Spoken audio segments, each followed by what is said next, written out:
Okay, we have another video for the Porsche fans. Sometimes I say Porsche, sometimes I say Porsche. That way I keep everybody unhappy. The last video has been a while, and I'll show you the car in a second, but honestly, it doesn't look a whole lot different than the last video, which may make you think that I haven't been doing anything, but that would be wrong, because a lot has been going on. It's just not very obvious. So what I want to talk about today, and hopefully to help others who are crazy enough to go down the same road, being the purchase of a disassembled car that you receive in multiple boxes, which are sitting all around me. So there is, having done a few like this, there is a certain process you have to go through, and up front it's a little time consuming, but necessary, because I don't necessarily know what this car came with. You know, and that's the real challenge. If I knew it came with every single part, this wouldn't be that hard, but it didn't. So unless you've memorized every single piece of the thousands of pieces that put together a Porsche, you're gonna have to figure it out. And unfortunately, since I sold my red 356 SC, which I was using as a pattern, I now am relying on parts manuals with exploded views of everything, and I'll kind of show you what I go through with that. So we'll talk a little bit about that. I'll show you some of the parts that were missing that I managed to find online as used parts, genuine Porsche though, not aftermarket. And it's a mixed bag. You know, you get the thrill of victory when you get a part that looks like brand new and it's an original part. And you get the agony of defeat when you get something that was described as, oh yeah, this thing's great, doesn't need chroming, it's perfect. And you discover that's pretty far from reality. So we'll show you both cases, and I'll show you some of the stuff I've been up to in terms of not only finding parts, but refurbishing the parts that I already had. So lots of powder coating has happened. Some assembly has actually happened, not a lot. So let's go ahead and get into it, and again, I'll kind of walk you through my process, not necessarily saying it's perfect, but it has been successful in the past, and we're going to do it again. All right, here we go. Okay, so first off, you know, the car itself, again, not a lot has happened. Some powder coating has happened. That's actually the clamp that holds the power steering box in. I'll show you that. So you already know the transmission's good. I've also had the axle tubes and you know, the bearing carriers and shock absorber upper mounts. This has all been done, powder coated and reassembled. So these are ready to go on over the axle tubes and bolted to the transmission. I have the front nose mounts. I have the rear mounts as well. They're new and sitting behind me. So I'll head that way. This is what you end up doing, getting lots and lots of parts ordered from all kinds of people. Stoddard is pretty good for sending you stuff. Sierra Madre also really good. They don't have everything. They have a lot. This is a bunch of parts for the rear suspension. Those are the powder coated front trailing arms that go into these little tubes, one of which is holding the car up, so that'll have to be dealt with, of course. More powder coated parts, the turn signal housing, disc brake backing plates. The seats have mostly been disassembled. I still have to get the bottoms, the slide rails off, and then I can send these off to get upholstered. I'll show, you're gonna love, there's videos online that are pretty good. I used them to actually do the disassembly of all the seat adjuster hardware, because that all has to get chromed. The headrests, of course, they have to get disassembled to get chromed and to get recovered. I've debated red or black interior. It was originally black. You know, does that matter? Kind of to some. But red with ivory is a pretty winning combination. Oh, let's see. What else? We've gotten some powder coating done. We've gotten a lot of powder coating done. Steering shaft, steering column.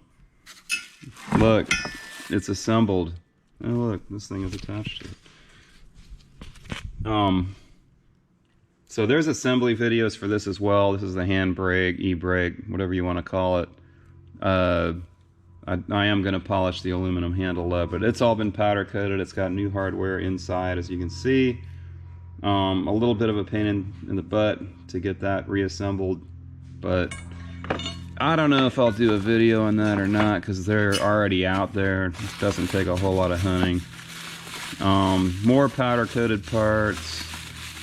As you can see, they sure do come back pretty.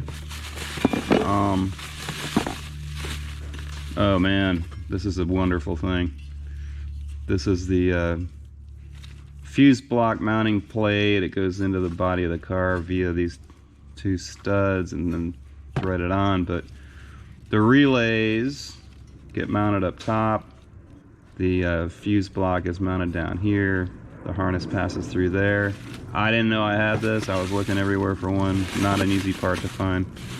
Oh, and that's the fuel filler plate. But yeah, lots of good stuff in here. That's the other end of the e-brake. Attaches to the torsion tubes in the front. Pretty robust thing when you look at the whole thing together. You know, essentially this cable attaches, and when you yank on it, this whole thing rotates, and that yanks on another cable that goes to a little plate that splits to two other cables that go to the two rear brakes. Yeah, there's a lot to it. And of course, these are the rear trailing arms coming off the rear torsion bars and going to the axle tubes. So all of that's about ready to go back together. One thing you'll find out when you're doing this is that every time you think you have all the parts to actually assemble a system, you'll discover that no, you don't. And the part that's missing is one that you can't assemble anything without. So pedal assembly, still need to get that refurbished, but I have it. That's the rear cradle for the transmission. These are the transmission mounts, the rubber on them. So this is what I'm talking about with regard to parts ordered online. That is a very pretty light switch.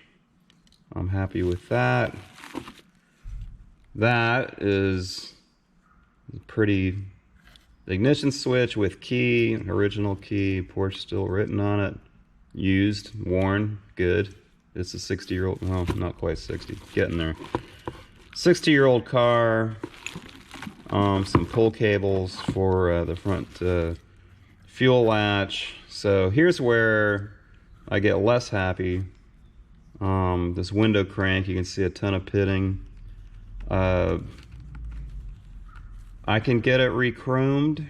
I would have to remove this knob, which isn't that hard. Putting it back on isn't that fun.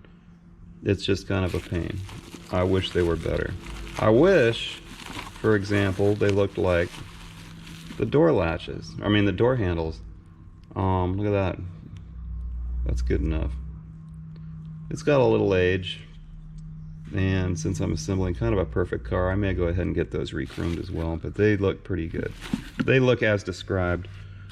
So, you know, like I said, you got winners, you got losers.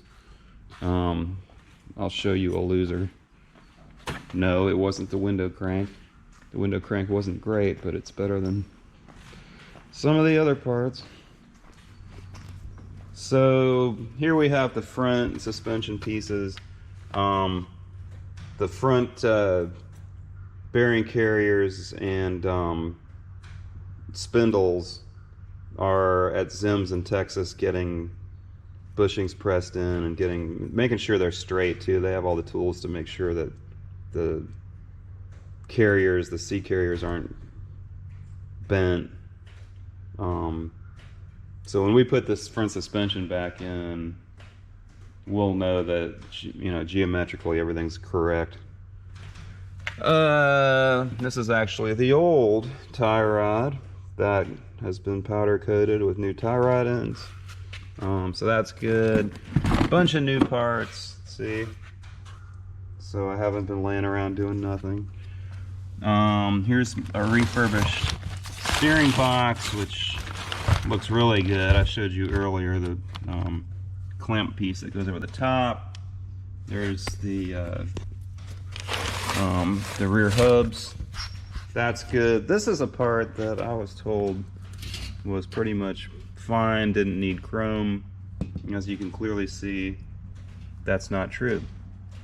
As you can also see, these tiny little screws hold it together, and a tiny little screwdriver will no longer remove screws that have been in place for that many years. In fact, these are Phillips head, and I'm not sure that's correct. So they may not be 60-year-old screws. Here is an assembly of all this part. So these all came off the seats, of course. A bunch of this stuff's going to go to the chrome plater. You can see a vent wing there that I still got to get the chrome off of that. I'll probably send it to Paul's in Pennsylvania. I've used them before, they're really good. But we'll refurbish all these parts before they go back together, and they will operate wonderfully. Once again, those are the front torsion springs. Window glasses in there. I'm still missing the windshields, but I have the side glass, and that's the rear glass. And then, you know, just more bits and pieces that I've ordered, and I'll tell you, it's kind of getting hard to keep it all straight. But I'm doing my best, and I'm actually going to take the front headlight assembly home and reassemble them there. These are some pieces for that, and some other stuff in here. You know, those are the cable supports, some rubber parts that are not easy to find either. This is kind of nice. Some hardware kits. So some of this stuff, I think it's all Sierra Madre.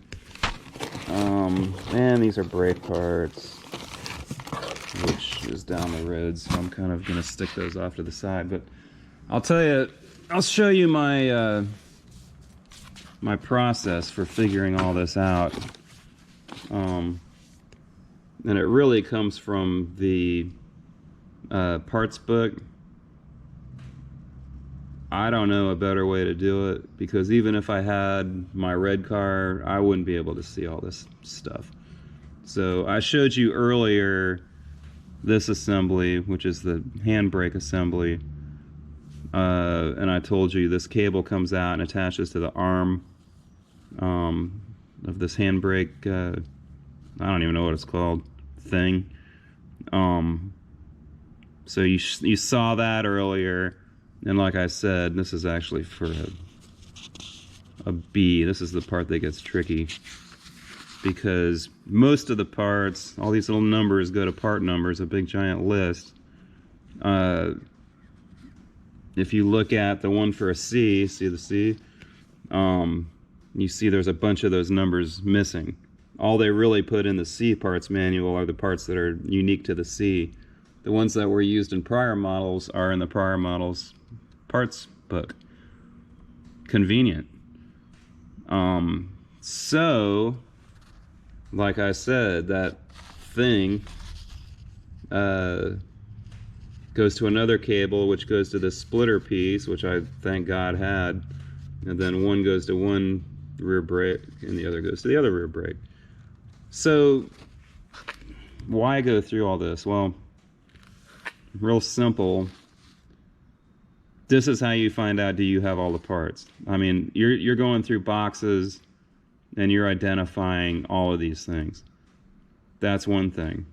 Then you're identifying what you don't have, if it's got a number written on it. I don't have it. So like this grommet, I know it's part 12. I look at the parts list for part 12. I know it's 644-24-216.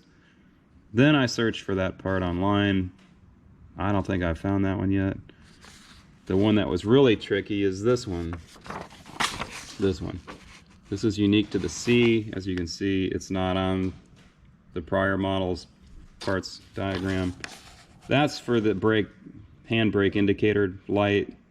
So when you pull this thing on, that little switch actuates and that little wire sends a signal to a dash light in the, I think it's in the speedometer. That part is not available anywhere. I was getting very, frustrated.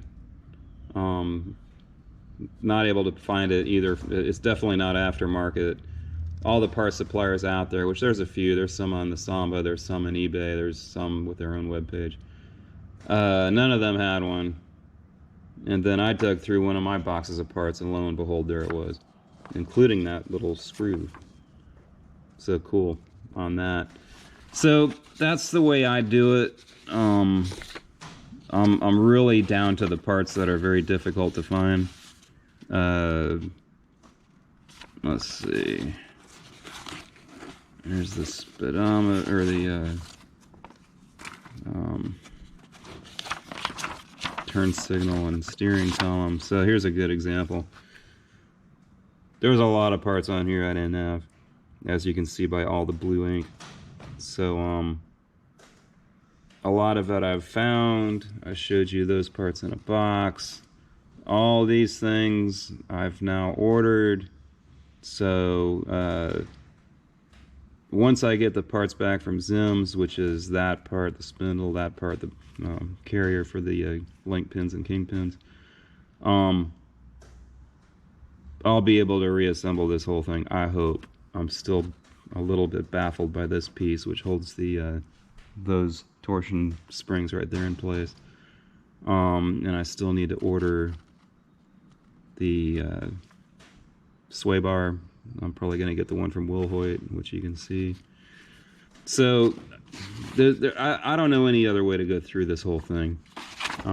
There's the steering column and assembly. There's the front, tie rods and steering box. So this is how I'm doing it. This is how I'm identifying what I don't have. And this is what I use to get it all put back together again in the correct order. Because as you can see, there's a lot of parts. So that's what we've been up to, and by we I mean me, here at the shop. And I'm about to the point where I have enough parts to at least start doing my systems. So my overall objective is unchanged as far as big picture strategy here. I want to get it on its wheels, which are sitting right there, and then I'll be able to move it around some. I bought a building with a garage underneath where I'm going to move all my toys out of this shop because the rent keeps going up every year. So I'm going to get that done. Of course, that building's being renovated, and of course, that's what I do with the rest of my spare time. So, anyway, that's pretty much the update for this week. I am going to show you a video on disassembling these seat parts for the back adjustment and for the sliders. So I'll show you that next time. I've already shot it. I just got to edit the whole thing. So there you go. Like I said, you can't really see it standing from here. Standing here, but a lot of stuff has happened. You just got to look in the boxes and see. So until next time, see ya.